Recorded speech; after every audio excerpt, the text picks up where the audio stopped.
That one's Facebook, right? Well, good evening, everybody in Instagram and Facebook world. It is Monday Night Live, and we are working on other feeds tonight. I'm trying an experiment, you guys. We're trying to experiment. Kate's going to do a watch party from her page, right? Yep. And so she's going to see if that'll work. So while she's doing that, if you want to start a watch party on your page, you can join me in starting. Where's my hand rubbing? It's showing up right here. Okay. So be patient with everybody. Be patient with us. So as Kate's getting that all going, I'm excited to get us started tonight. We are very excited about our topic tonight because it's all the buzz. It's everything that everybody's talking about. And we feel like it's appropriate for us to start the conversation. Yes. And to really start opening up this conversation and dialogue about what's going on. I love that you just prefaced that with, Dean and Kate are officially going to open up this conversation. I'm going to twist it. Everybody else has been having conversation. It's not been official. Now. Monday Night Live has made it official. We are going to talk about it. So we are excited to talk about it. They're in our world right now. We know that there's no sense in tiptoeing around us. We're dealing with the coronavirus that's going through the world. Yes. And so it's been intriguing to see how it's showing up. It's been intriguing to see the effect that it's having on all of us.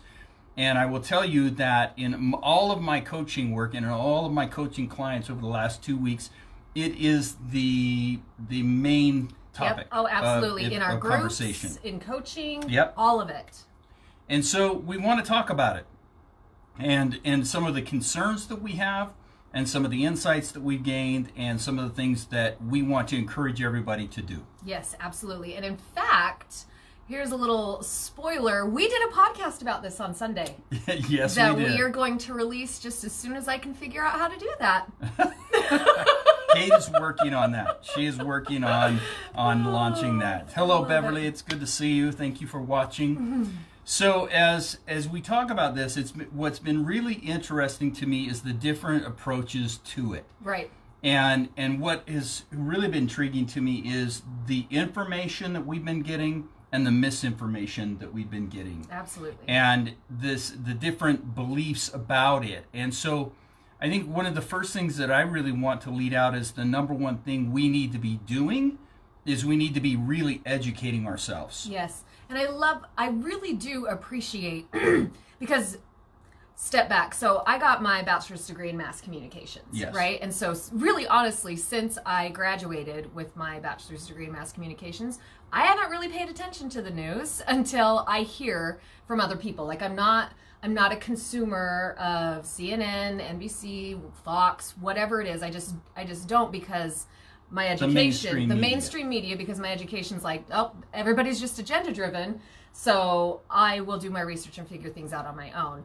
But I really appreciate, so you're talking about this idea of staying informed, right? And I love how so many people on my social media feeds are really trying to share information that is true, that is real, that's coming from healthy sources and not just mania-fueled media.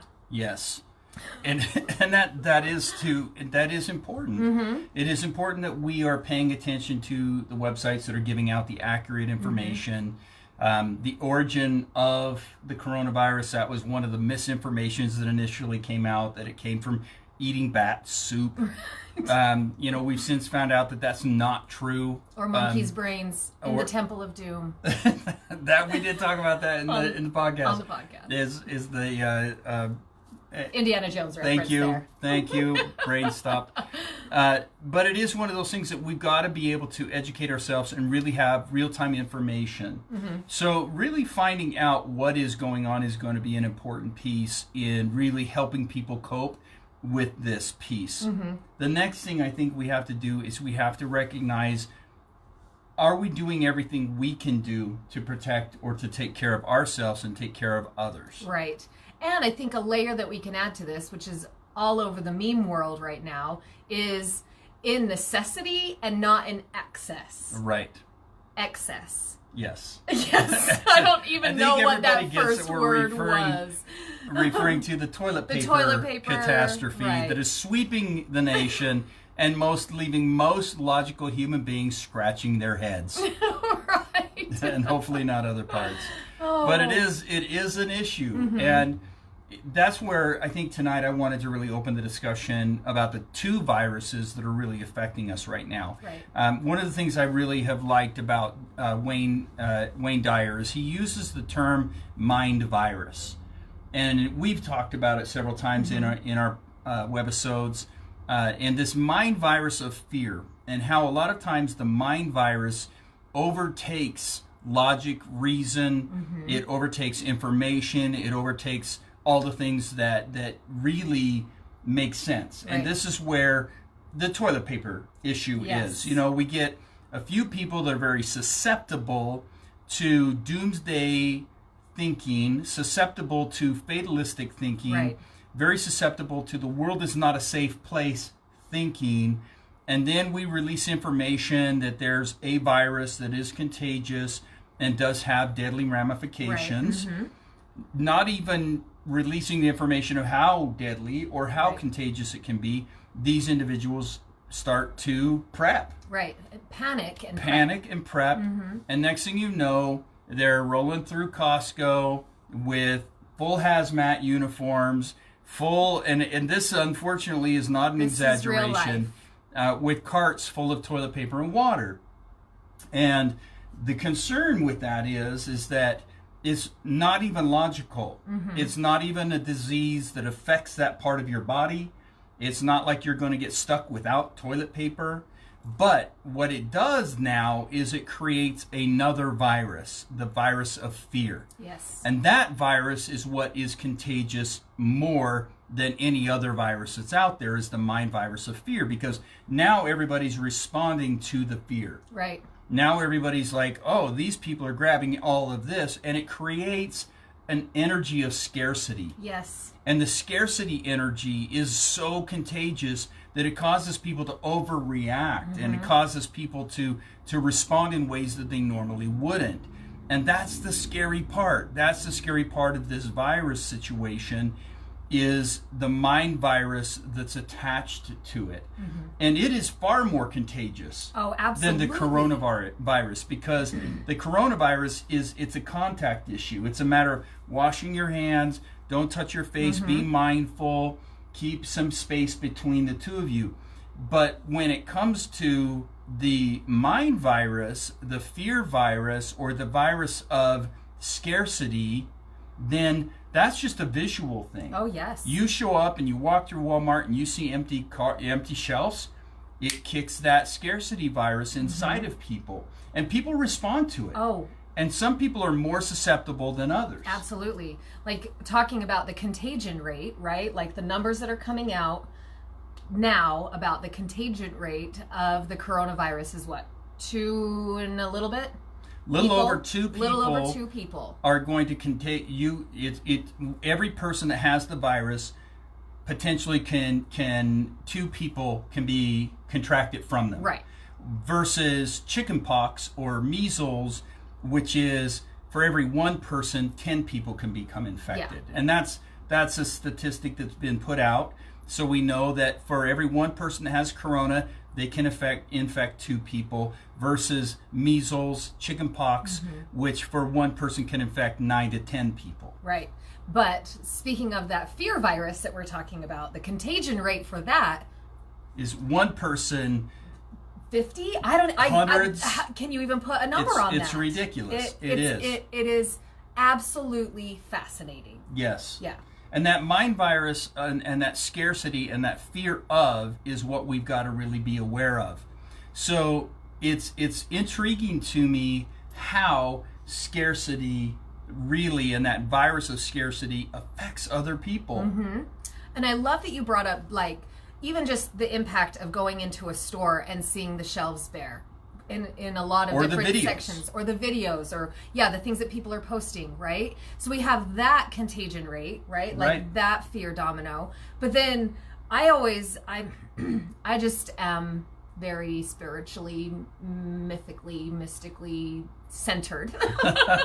So you have that, and then also you have, like, energetically, like you already talked about, like, us as human beings, we are so much more connected than we can even possibly know, right? And so you've got the visual scares, like, virally going, but then energetically, we've got our common human web that we pass emotions off to each other, right? Like, very much. Regardless of if you're standing in the middle of Costco or Walmart or wherever it is, Albertsons, Smith's, it doesn't matter, but just being alive on the planet right now, you're feeling the effects emotionally of that viral fear. And our energy does flow out from us. Absolutely. We all know, like, if somebody in a bad mood, or somebody that is angry walks into a room, that energy ripples out and affects those people around them. That is just a truth. Yes. So when we allow ourselves to get on social media,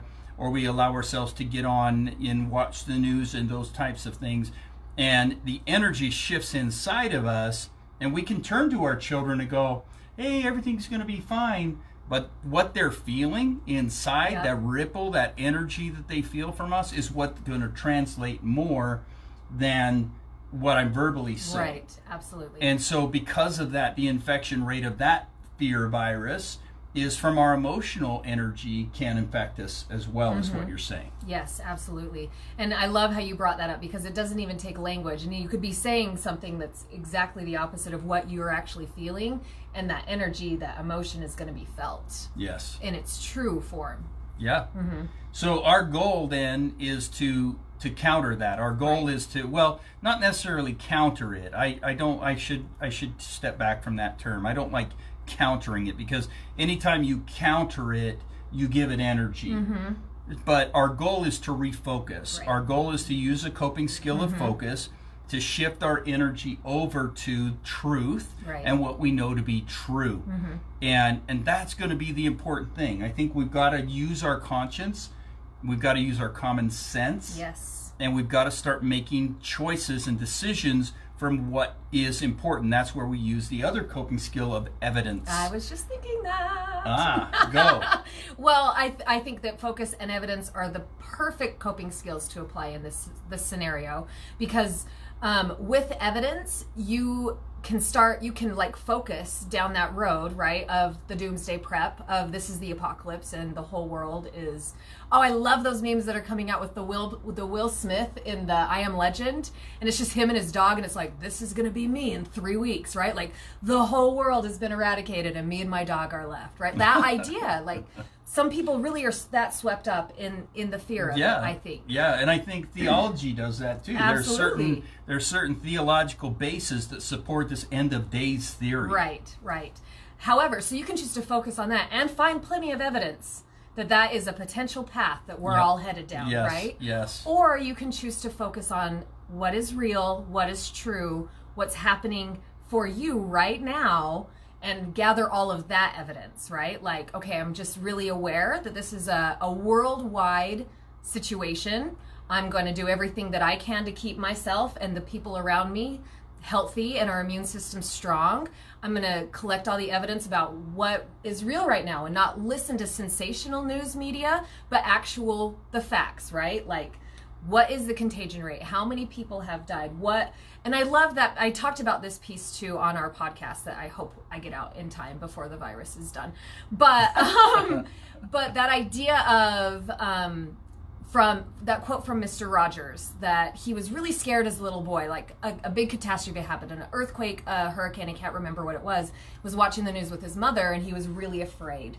And his mother said, well, look for the helpers, right? So we can find evidence of all the people that are really working tirelessly in order to be able to, find a cure, get people safe and help and all those things. So you can find all of that evidence as well, which is then going to alleviate a lot of that fear emotion that is and anxiety that rises up when we have situations like this. Yeah, 100%. And that other evidence gathering of those things is really, really critical and important. The other part that I think is important for us to gather is the historical evidence. Yes. And I know as a young man, I have now, this is I know we're having a lot of talk about recession and all of these things, and this literally will be the fourth one that I've lived through as a person. I remember going through it in the 70s in the era of Jimmy Carter and the energy scare that we went through. I remember the bird flu. I remember all these different things that have gone through, as well as 87 and 2008.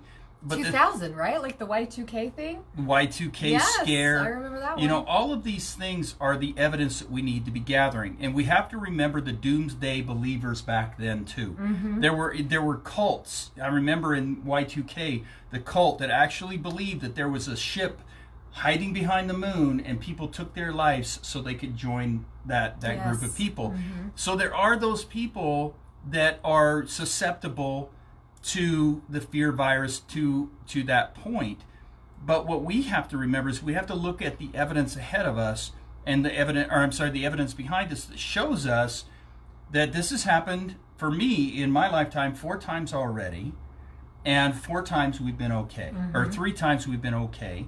It's been more than that if I go back to my father's era. Right. You know, we go back to the 1920s, and we go back to the wartime and all the war and all these things. We have to start gathering this evidence and calming ourselves and going, look, we are survivors as human beings.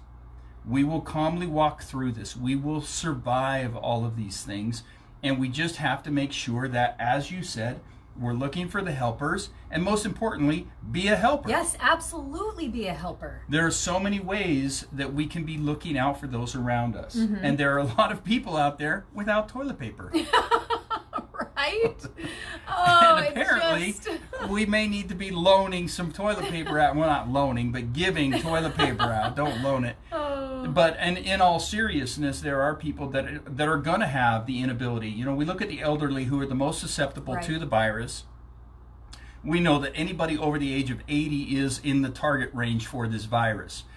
And so if we can help those individuals by getting out and providing care for them, providing them the necessities so that they don't have to go out. That's really where our energy needs to be spent, not in duct taping our windows and doors closed because we're afraid of some pathogen that's going to come in. It needs to be, we need to be reaching out. We need to be taking care of those around us. And that's the second thing that I think I want to point out as we're winding out of time already, is the next thing I want to challenge everybody to do is I want you to look around and take Kate's advice. Look for the helpers, and if there aren't any, become a helper. We need to start reaching out and being helpers. Right. Stop panicking, stop freaking out, settle down and look around and see who needs you, and then fill the need. Because we have people that may need to talk. Yes. They need to just talk it out and vent it and express it and feel better about it. There are people out there that are emotionally struggling, and then this stressor on top of it that we need to be there for. We need people to know you're not alone. So if you're out there and you feel alone, reach out. Reach out and let people know you need help. And also looking for those that need to be taken care of during this period of time.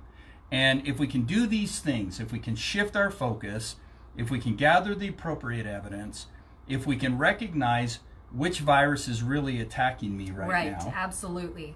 Yes. And we can start helping and reaching out, I think we can really get a handle on this within the next little while, and we'll recover from it very quickly.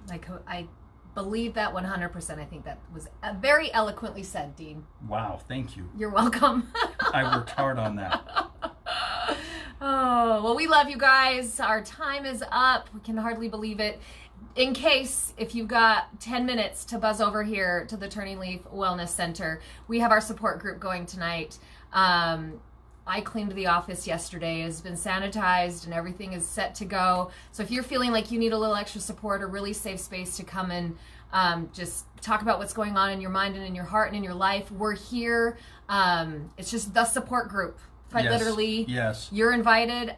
all things are welcome. And so we are holding a group. It is under the number of 100, obviously. Yes. So we are fitting within the recommendations and what has been told to us. But please make sure that if you need help and need support, and you need to talk things through, we're here. We're here. And All we right. love you guys. Have a great week. As always, please like and share our videos and take this topic and use it as a discussion to help move us forward. Yep. We love you. Bye. Bye. Ooh, now the new buttons.